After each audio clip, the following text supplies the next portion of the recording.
Isabel, without the stick! There's no stick in the video.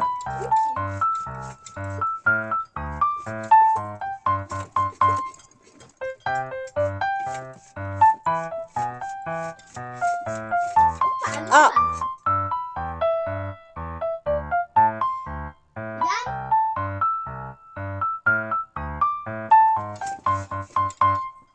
You done?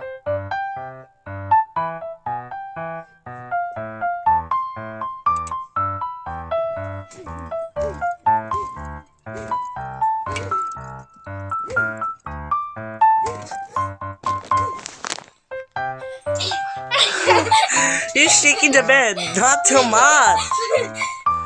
Let's pretend that this is an earthquake, but not too much earthquake. They think this is a 7.1 earthquake magnitude.